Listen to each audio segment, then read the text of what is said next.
Morning, everyone. I'm Waqas. I'm a Human Fellow, University of Chicago. Welcome to our monthly episode with our Oncology Advisor podcast. The theme on AI and technology. Thanks so much for having me here today, Dr. Kamal. Yeah, thanks for having me. Yeah. Arif Kamal, as many of you all know, is a Chief Patient Officer at American Cancer Society, which is one of the largest nonprofit cancer organizations that does an amazing job of cancer prevention, detection, and patient support and advocacy across the country, with over 3 million active volunteers and serving over 21,000 communities, sort of at a large scale. I'll just get right to it, Dr. Kamal. We see a lot of roles: CMO, CTO, CMO. So, as a chief patient officer of the American Cancer Society, what are your kind of your main responsibilities, and how did that role kind of develop? Yeah, well, it's an inaugural role, so it's one that started about 3.5 years ago when I started, and the idea was to have intentional effort and leadership focused on patients and caregivers and healthcare professionals that the organization serves. The role of chief patient officer, I've got other colleagues in pharma and payers and health systems as well that use a title similar to that, which differentiates a little bit from a chief medical officer, I think, in some ways. Chief medical officer is oftentimes overseeing either the internal operations of an organization related to health and wellness, so that would be of the employees themselves, or oftentimes takes a hybrid approach, which for health and wellness companies may help guide some of their product offerings or oversee their healthcare delivery aspects to their business. In this case, as chief patient officer, I represent the voice of the patient in every room that I'm in. So I think about what would patients benefit from in terms of programs and services we provide as an organization, and how we tailor them to even be more patient-centric in terms of how they're offered and how they're optimized. Got it. And you've had a sort of very storied career in terms of being an executive and physician, spanning over 2 decades, not just with the American Cancer Society, but also at Duke Cancer Institute as well. And also, I know that you, in addition to having your HEMONC training, also have palliative care training as well. So, how does your background as a physician and someone trained in palliative care sort of inform your approach to patient advocacy at a national level? Yeah, well, I think that physicians in general are oftentimes trained and taught in the Socratic method. I think we think a lot about questions to inspire growth and broadening of horizons. So it's interesting. I'm oftentimes in a room not around other physicians or clinicians. So I think we bring a unique perspective in terms of, again, thinking about the patient, understanding how healthcare delivery works, or sometimes how it doesn't, and then thinking in a Socratic type of way. I mean, you imagine a H&P that we do, that whole thing is just a bunch of questions that we Right. ask other people to try to understand or uncover insights, right? And so I think that's been a really helpful skill set to bring. I think physicians for a long time have not been considered to be maybe naturally good fits as executives, because maybe we haven't thought from a business lens or an operational lens or an implementation lens. And I think that's changing now with the pendulum swinging back, with many more physicians in executive roles bringing together, not only the clinical acumen, but also understanding process improvement within healthcare delivery, product market fit, or implementation with particular audiences like other clinicians or patients, and oftentimes just bring another perspective in terms of how we're trained, how we were brought up, the scientific method, implementation science. So I think there's a lot of things that are complementary, but not necessarily replacing of other skill sets in the boardroom, which may come from people with MBAs or MHAs or other degrees as well. Yeah. And in our monthly podcast, we have a lot of startups, a lot of sort of smaller companies. Obviously, ACS is a nonprofit, sort of organization. So tell us a little bit more about your collaboration with Layer Health, and kind of how you all are using AI to transform data collection and cancer research. Yeah, so we have a couple different mechanisms we work with startup companies. The first is we have a venture fund called Bright Edge. We do early stage investing, particularly focused on social impact. So the way we measure overall impact is not just financial ROI, but it's also sort of a return on humanity in terms of how things can be beneficial, particularly in areas where others may not be investing. because maybe the total addressable market isn't large, but the impact on the patients affected by that product or that service will be, really important. We're oftentimes also sort of a first customer, first logo, or a pilot partner with startup companies who want to try something in the patient services space. Mhm. As the chief patient officer, I oversee a large group of people where we're very interested in reducing health-related social need barriers that people face in terms of accessing high quality, timely cancer care along the entire continuum from prevention and early detection through, survivorship and end of life care. So oftentimes we can be we can give some feedback or advice, we can partner on a pilot, we can refer to other investors as well. So we get, we want to get the right products scalable and grown so that we see ourselves as a aggregator, as a connector, as a coalescing force within the oncology ecosystem. Yeah. And before I kind of go into some of the more tech questions, you mentioned one important thing about sort of return on humanity. So how do you kind of think about, sort of measuring success and in terms of patient outcomes? Yeah, well, there's several different measures we report to our board of directors. They include lives touched as sort of the high level measure we report within patient support. Mhm. And so that means that, we measure how many people we're touching in some way from our website and 1-800 number to our navigation programs, our app, and other components as well. And so we, aim to grow that number every year so that as an organization, we're touching more lives in various different ways. We have programs like the Hope Lodge, where 31 facilities across the country, cancer patients can stay for free to access high quality care that may be far away from their own home. Mhm. And last year we served 550,000 free nights. So we do a nice job of collecting all that and demonstrating it. But we also recognize we can't do that work alone. So we also report to the board the number of collaborations and partners that we work with. Last year was about 5,000 different partners, helping us make that impact across 111 million lives across the world, actually. We also report the number of volunteers we recruit to do the work. And the number of hours and stuff that people do. So there's a lot of different ways that we measure that impact, but we also look to make sure that the impact is equitably spread out across the country. So we look at zip codes served. You mentioned 21,000. We look to see, are there any areas of the country we're missing? We look at populations of people we're serving to see if there's anyone we're missing as well, because we want to make sure that our services are accessible to anyone who needs them. Got it. Thanks for sharing all the context. And just to maybe go back to the AI collaboration that I was mentioning with Layer Health, I saw that the pilot program showed some really promising results for breast cancer, and just curious about what kind of insights that you all been able to gather from AI that might not have been possible with traditional methods.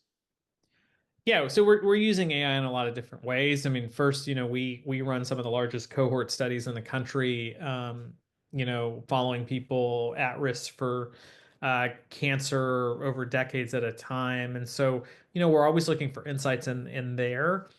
We just launched with Google a chatbot called Anna. That can be found on cancer.org, which is our website. And so the idea there is to use AI to help people find the right content that they're looking for, even using terms and intelligence that maybe they hadn't thought about before, because oftentimes we tag our content or our articles based on medical terms, which we might use pretty regularly as clinicians. But patients, don't read the same textbooks we do, and so the idea is for them to find things using their words that may be coded to words that we might use. And so, as we continue to, grow partnerships and collaborations like that, we see oftentimes people may think that a nonprofit may not lean into these spaces heavily. We're looking at it as a way to be a facilitator to a lot of the services and content that we have that people may not inherently find easy to access, and we want to make that more accessible through things like AI. Yeah. And I know that we were just talking about sort of traditional methods of research and data collection, now just using AI. But also, I guess, just thinking about sort of barriers to care, gaps to care. I mean, that's a whole lecture on its own that we can't really do justice in a short podcast. But maybe what's a new barrier to care that you anticipate with using AI to reach patients, and maybe some of the limitations on that front? Yeah, well, I mean, if you look at how cancer care is evolving, I think there's, a couple big forces. One is around decentralization of cancer care delivery, and that would be that it's probably going to be a historical artifact that most cancer care was provided in a cancer center. When we look back 10 years from now, it'll be pretty odd to think that that was the case. It just means that there are forces, the economic forces and sort of peer forces that are happening where, there's already sort of the exemplification of cancer care happening right now with significant reformulations of things that might have been IV moving to sub-Q and a lot of, sort of self-injection, self-administration work happening. And so you can imagine, in fact, it was just approved for women to self sample for Right. HPV, right? And so there is, and we've already had home-based testing for colon cancer screening. So, if you keep looking, there's going to be components of obviously survivorship and end of life care that are home-based for many people. Treatment now for many people will be home-based, and then so will cancer early detection and screening. So if you think about that, AI will help in many ways try to understand who best fits the criteria for a non-facility based workup or early detection or even treatment and survival.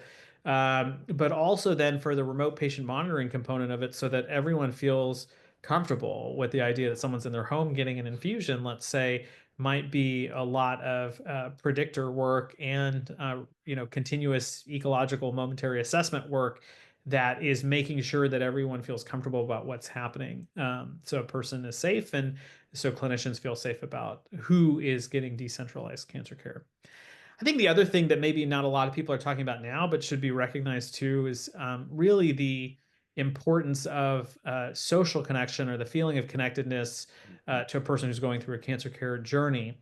And oftentimes, while many of us, are well intentioned in terms of wanting to feel like others are connected to us, the reality is that the average person who cares about another person going through cancer can actually pull back during that experience, meaning that they may reach out less, they may drop by less, they may communicate less. And so there's some interesting applications of AI to bring connectedness or a feeling of connection to people that goes certainly way beyond social media, so that someone has something to connect to when they're feeling uncertain or when they're feeling at times are complex. Right now, at the American Cancer Study, we do that through our 1-800 number, which is the most called contact center in the world, or our website, or even on our chatbot. But as you continue moving that forward, imagine other ways where people can feel connected, so that there's essentially early warning systems in place, so that when people are demonstrating, worrisome mood changes or worrisome physical changes, that their team can know about it, or at least someone is advocating for them to reach out before it becomes an actual emergent or urgent situation. Yeah, I think the caregiver perspective is so important. I've seen so many different studies on different palliative interventions where maybe the patient perceives it one way, but the caregiver has a totally different perception or feeling of it. So that's really, I think, important to mention. And some of the sort of AI, technologies that you all sort of are working on, how do you think about sort of balancing the efficiency that it brings, versus maintaining things like patient privacy, ensuring data quality, things of that nature? Yeah, well, AI, in our way, let's say we're talking about Anna for a second, our chatbot has to be heavily trained and given a lot of feedback. And so, I say is like, it's like a puppy in the sense that it really wants to please you. And puppies generally want to please their owners. But like a puppy, doesn't have a lot of world experience and, may be overconfident in some things that it's doing, may be, have some implicit biases in it that sort of affect the outputs that it puts out. So there are some challenges that just people have to be mindful of in terms of its development. I think for us as a nonprofit organization that serves, over 100 million people a year, there's a combination of both having AI with a human backbone to the service. So really, it becomes AI as an augmenter, AI as a scaler for what we do, and AI to help address the more straightforward issues that people might have. But what we haven't done is replace our human workforce in doing that work. We consider that backbone to be really important. But what it does allow is that our humans can operate at the top of their sort of skill set and license, right? So that they're not doing rote tasks, but really they're handling, a person who, really needs to have a human connection and actually triaging between the two things is something that AI can very much help do so that you don't have a human doing that at the beginning, but you have AI trying to understand the complexity of what someone is asking about or what they're going through, and then finding the right resources for them. And I think in an agentic, AI as an agent Right. type of approach, it also means that some of those like very rote tasks that we have people do, like sign up to become a volunteer, or, sign up to stay at a Hope Lodge, sign up for this, sign up for that, that all of that can happen through an agent, and people don't have to talk to humans to be able to do that. And we can leave our humans to talk to them about emotional distress or other things that are really human to human connection is valuable for. Yeah, and even the FDA, saw, I think earlier this week, they announced that they're going to use AI to help expedite some of their scientific review processes. So I think a lot of organizations are trying to figure out the best way to incorporate this kind of stuff to expedite tasks and bring therapies and treatments to patients quicker. Yep. Yeah. One last question. Obviously you have your hands in a lot of different areas. How do you kind of maintain your own information diet to stay current and evolving field with cancer treatment and also with a lot of the transformation with AI? Yeah, I think you have to have a growth mindset. I think I, read and watch and listen to podcasts and try to take the snippets. I think the wealth of information that's coming out is so large that it does take some prudence to, you can't read it all, but I do find that going to conferences and other things to hear the perspective of others can be really helpful. I do think though too that just the concept of work-life balance in and of itself is really important. I think that we're all experts in something, and a lot of it is collaboration as opposed to having to know it all yourself. And so I think that means surrounding yourself with really smart teams that have complementary knowledge sets in addition to skill sets is really important. I think talking to colleagues across the ecosystem is really important because they're going to be reading things you're not. Mhm. And then like turning it off and going and resting and recharging is really important too, because it'll make you a better professional. Because, at the end of the day, as I talk to patients, right, it's not really sort of how much you know. It's how you know when and how to apply that knowledge in the right way. And oftentimes the people who are really successful, let's say in oncology, right, are not necessarily the people who are reading the most, but what they're figuring out is how to drive implementation of that knowledge. So really that the knowledge becomes wisdom, because really knowing when and how to apply the knowledge is the wisdom itself. And so understanding that sort of continuum of data from like, data points to information to knowledge to wisdom, like that, I find that surrounding myself with colleagues and mentors who are sitting in different parts of that continuum can be really helpful for me too. So I don't have to be, so the way I think about that is, there's people who know information, and it's like in a medical practice, it might be the medical student, and there's people who kind of know how to put it together, that's the fellow. And there's the person who knows the nine ways not to do something and the one way to do something. That's the wisdom. That may be the attending. But the reason why teams work so well is because you generally don't put a team together of just 10 attendings, right? In fact, there's a lot of beauty in having a medical student, a resident, a fellow, and attending working together because they'll all have different perspectives on the same problem. And the reason for that is because they all are playing different roles. And so as I think about how I work in a team, there's not only like the skill sets and the knowledge sets that people have, but it's also that experiences that as they vary, the team is stronger. And that's how I like to work too. Thanks so much for answering all the questions today and joining us on the podcast. I really learned a lot about the work you all are doing, and all the best with everything. Yeah, thanks so much.